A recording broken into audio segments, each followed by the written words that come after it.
তো বন্ধুরা, তোমাদেরকে দেখিয়েছিলাম কতগুলো খড়ি কুড়িয়েছিলাম। আমি কুড়োতেই থাকি। তো দেখো কতগুলো খড়ি এখনও ঢিরি লেগে আছে, যা কেননা আমি খড়ি কুড়োতেই থাকি বলে খড়ি ঢিরি লেগে আছে। তো যা ঠান্ডা পড়েছে আমাকে খড়ি দিয়ে রান্না করতে হবে, তার জন্য আমি খড়ি নিতে এসেছি। খড়ি দিয়ে রান্না করব বলে খড়ি নিতে এসেছি, খড়ি ভাঙছি গো। তো দেখো আমি খড়ি কয়েকটা নিয়ে যাচ্ছি আর রান্না করব। আর কারা খড়ি দিয়ে রান্না খেতে চাও আমাদের বাড়িতে চলে আসো, ঠিক আছে? আমি কয়েকটা খড়ি নিচ্ছি আর রান্না করতে যাব এখন। কারা কারা খাবে চলে আসো।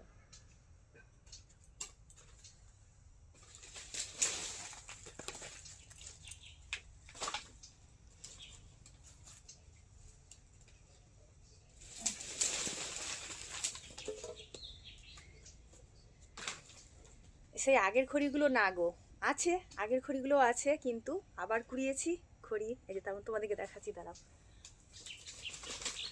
এই যে এগুলো নিয়ে যাব আজকে, এগুলো দেবো, কয়েকটা ঘুষি দেবো, আমার রান্না হয়ে যাবে। তো কারা কারা খড়ি দিয়ে রান্না খাওয়া পছন্দ করো একটু জানাও, ঠিক আছে? খুবই ভালো খেতে লাগে খড়ি দিয়ে রান্না করতে, আর ভালো লাগে, আবার খেতেও ভালো লাগে। তো কারা কারা খড়ি দিয়ে খাও একটু জানাও, কেমন?